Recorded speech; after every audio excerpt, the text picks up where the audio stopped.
How's it going, guys, and welcome back to the channel. And today we are back with another Suicide Squad video because Axel, the game director, has released this statement, and this is the weekly developer update. There's some juicy bits in here, some good changes, and they're working on some other stuff which we're going to go through, which they really need to because a lot of players cannot actually log in because of it. So a couple of hours ago, they actually released their weekly developer update, and we're going to go and take a look at it right now. So it starts off by saying, "Hello people of Metropolis, it's been another busy but exciting week here at Rocksteady. We launched our first post-launch patch, and we're also preparing for the release of Season 1. But more importantly, the team is working incredibly hard on bug fixing and improvements. You've all clearly been busy too. We've loved seeing the endgame, busting builds you've put together, the insane displays of skill as you master the squad's traversal, and the hype moments as you take on the Justice League and Brainiac. For this update, I wanted to address the reception to the patch, as well as our thoughts on the effect it's had, which we're currently working on, and we're looking at to work on it in the coming weeks." So down here we've got top priority issues. Now for our upcoming patches, we are looking to address login issues and server issues, and while we might not be able to fix all of those right away, I want to assure everyone this is the top priority for us. We hear and feel your frustration, and we can only agree it's unacceptable for the players who are affected by this. We need to do better, and we're working hard to fix these issues. It is, however, not an easy nut to crack because it's not one single issue, it's several small issues that are affecting some players in different ways.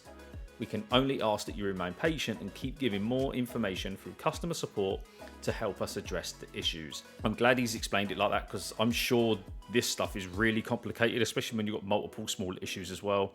But I do also understand the kind of upset that's coming from the players that are having these issues, because all they just want to do is jump into the game. And for some people, for what I've seen in my comments and on social media, that's proving to be quite difficult right now. So as Axel says here, they are on it and they're making it their top priority. But then underneath this, it says, "Why did we release an endgame bug fix and balancing patch first?" He says, "Balancing changes can be done by our design teams with little to no need for code support. Login issues and server issues are sadly not something a designer can fix. However, we don't want to delay changes that can be implemented quickly and will improve parts of the game.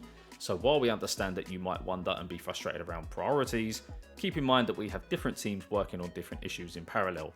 Rest assured, our engineering and network code teams are dedicated and completely focused on fixing network issues. At the end of the day, we don't want to delay changes that we can make and believe will improve parts of the game." I do kind of agree with this. Before this come out, I was chatting on Reddit. The subreddit over there is getting a bit better now, and I did actually say that I didn't think they'd done the right thing by releasing the balancing patch before sorting out the server issues. But now he's explained it like this, it just makes more sense. But I wish this kind of would have been explained in this way prior to the patch coming out. But at least we've got some clarity on this one, guys. Moving down, we've got patch and leaderboard update. In our latest patch, we addressed a game-breaking issue with the burn affliction, and we introduced a new leaderboard to immortalize all of you who engaged with the mastery levels and quite literally broke the game. If you open the leaderboards in game after the patch, you'll be able to change the filter and view the Finite Crisis OG villains, which is what you all are, the original crowd, the Trailblazers, the OG villains. We also changed the mastery level balancing based on feedback from you all to make enemy health increases less steep at mastery level 46+. The intent with these changes was to allow for more build permutations, and we're really excited to see all of you now chase and explore new builds. We are even seeing some interesting freeze builds emerge, which we think is pretty cool. I have to say, I'm just now creating a freeze build with Deadshot, and it is doing some numbers.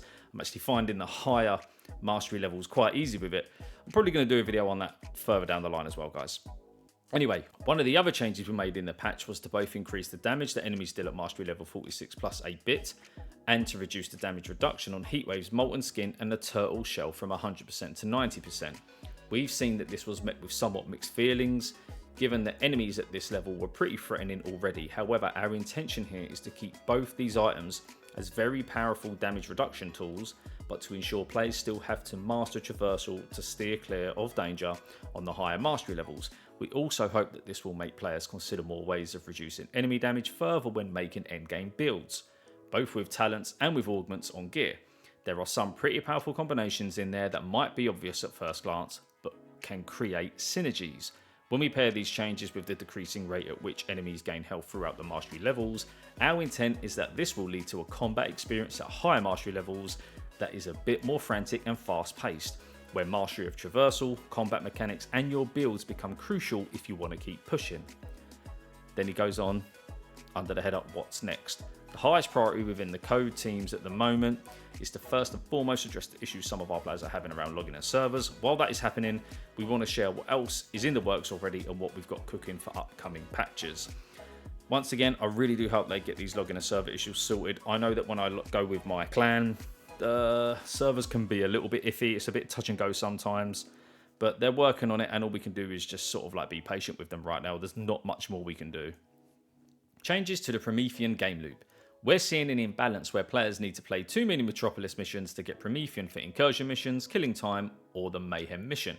Some players have found ways to alleviate this by hunting the Cargonauts that are spread around the city, which is great to see.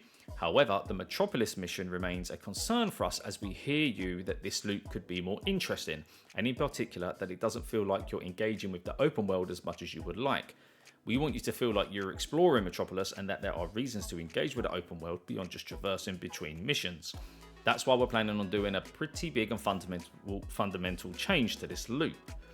Raising Hell will reward 3000 Promethean for completing tier 1, and each subsequent tier will reward an increasing amount of Promethean. Essentially, Raising Hell will be the way to get Promethean quickly. For those of you that are unfamiliar with this feature, Raising Hell unlocks in chapter 6. It features our favourite toy man, and it revolves around annoying the heck out of Brainiac in Metropolis. There's a set number of objectives to complete that tie into both our combat mechanics and exploration.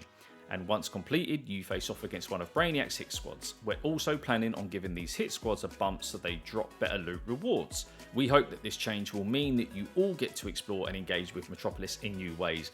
I think that is an amazing change. It's going to mix it up a little bit. I love just flying around Metropolis, and now I can get 3000 Promethean by doing that.